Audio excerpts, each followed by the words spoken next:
with the communications department. I hope you and your loved ones are doing well and are staying safe. I'm delighted today to be joined by my colleagues in the research department to go through our analysis and latest round of forecasts. Let me introduce them to you. I have Gita Gopinath, Economic Counselor and Director of the IMF's Research Department.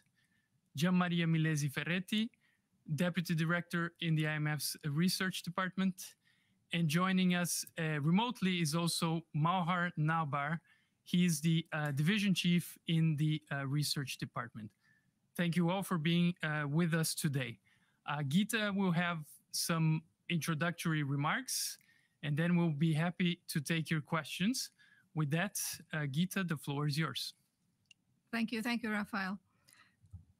The COVID-19 pandemic continues to spread with over 1 million lives tragically lost so far. Now, living with a novel coronavirus has been a challenge like no other, but the world is adapting.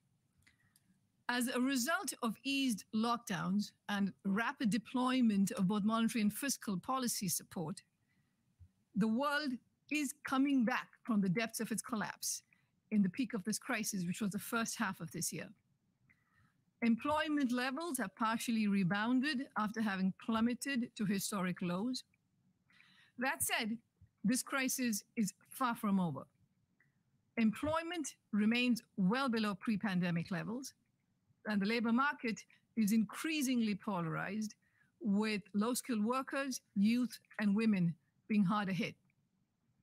The poor are also getting poorer, with up to 90 million people expected to fall into extreme poverty just this year. The ascent out of this calamitous great lockdown is likely to be long, uneven, and highly uncertain.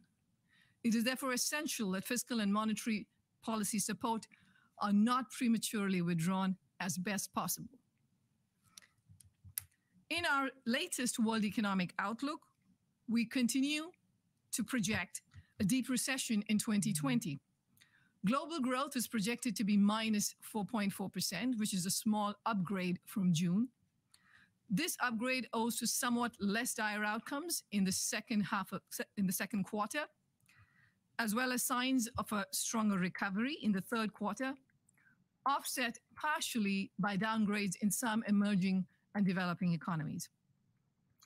In 2021, growth is projected slightly below our June projection. Now, except for China, where output is expected to exceed 2019 levels this year, output in both advanced economies and emerging and developing economies are projected to stay below 2019 levels well into 2021. Now, countries that rely heavily on contact-intensive services and oil exports face weaker recoveries compared to manufacturing-led economies. Now, the divergence in income prospects between advanced economies and emerging and developing economies, excluding China, triggered by this pandemic, is projected to worsen. We are upgrading our forecast for advanced economies for 2020 to minus 5.8%, followed by a rebound in growth to 3.9% in 2021. This is a partial recovery. For emerging markets and developing economies, excluding China, instead we have a downgrade, with growth projected to be minus 5.7% in 2020 and then rebounding to 5% in 2021. Now, with this, the cumulative hit to per capita income for emerging and developing economies, excluding China, over this year and next is projected to be greater than that for advanced economies. Now, this crisis will leave scars well into the medium term as labor markets take time to heal, investment is held back by higher uncertainty and worsening balance sheets, and loss cooling impairs human capital. Now, after the rebound in growth in 2021, global growth is expected to gradually slow to about 3.5% in the medium term, which means that over the medium term, we have a projection of a permanent loss in output pretty much everywhere in the world. The cumulative loss in output, for instance, relative to the pre-pandemic projected path, will grow from 11 trillion over this year and next to 28 trillion by end 2025. Now, this represents a severe setback to improvements in average living standards pretty much everywhere in the world. Now, there remains tremendous uncertainty around the outlook. There are both downside risks and upside risks. The virus is resurging with localized lockdowns being reinstituted.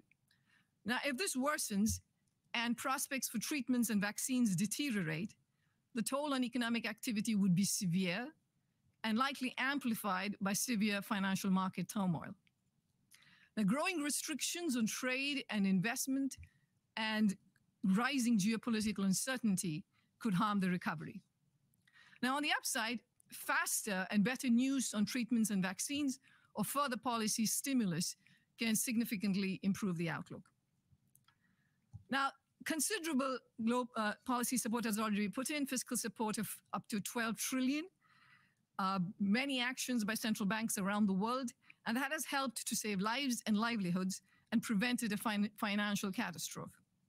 However, there is still much that needs to be done to ensure a sustained recovery. First, greater international collaboration is needed to end this health crisis. Tremendous progress is being made in developing tests, treatments, and vaccines, but only if countries work closely together will there be enough production and widespread distribution to every part of the world to end this pandemic. Now, we estimate that if medical solutions can be made available faster and more widely relative to our current baseline, it could lead to a cumulative increase in global income of almost $9 trillion by end 2025, benefiting all economies and reducing divergence. Second, to the extent possible, policies must focus aggressively on limiting persistent economic damage from this crisis. Governments should continue to provide income support to households and work to preventing rising bankruptcies and job destruction through supporting vulnerable but viable firms. Now, over time, as the recovery strengthens, policies should shift to facilitating a reallocation of resources towards sectors that are growing, like e-commerce, away from sectors that are shrinking. A public green infrastructure investment push in times of low interest rates and high uncertainty can significantly increase jobs and accelerate the recovery, while also serving towards reducing carbon emissions. Now, emerging markets and developing economies are having to deal with this crisis with far fewer resources. Now, these economies will need to prioritize critical spending for health and support for the poor, and also ensure maximum efficiency. But they will also need continued support in the form of international grants, concessional aid, and in several cases, debt relief. Now, where debt is unsustainable, it should be restructured sooner than later to free up finances to deal with this crisis. Lastly, policies should be designed with an eye to placing economies on paths of stronger, equitable, and sustainable growth. The global easing of monetary policy, while essential for the recovery, should be complemented with measures to prevent buildup of financial risks over the medium term. Fiscal spending and output collapse have driven sovereign debt levels to a record 100% of global GDP. Now, while low interest rates, along with the projected rebound in growth in 2021, will stabilize debt for many countries, it will help all countries to have a medium-term fiscal framework to give confidence that debt remains sustainable. Investments in health, digital infrastructure, and green infrastructure and education can help achieve productive, inclusive, and sustainable growth. Now, this is the worst crisis since the Great Depression, and it will take significant innovation on the policy front at both at the national level and at the international level to recover from this great lockdown. The challenges are daunting, but there are reasons to be hopeful. The exceptional policy response, including the establishment of the European Union Recovery Fund and the use of digital technologies to provide social assistance, are powerful reminders that well-designed policies protect people and collective economic well-being. At the IMF, we have provided funding at record speed to 81 members since the start of the pandemic. We've granted debt relief. We've called for extended debt service suspension for low-income countries and for the reform of the international debt architecture. Building on these actions, policies for the next stage of the crisis must seek lasting improvements in the global economy that creates prosperous futures for all. Thank you. Thanks very much, Gita. We're going to now turn to your questions.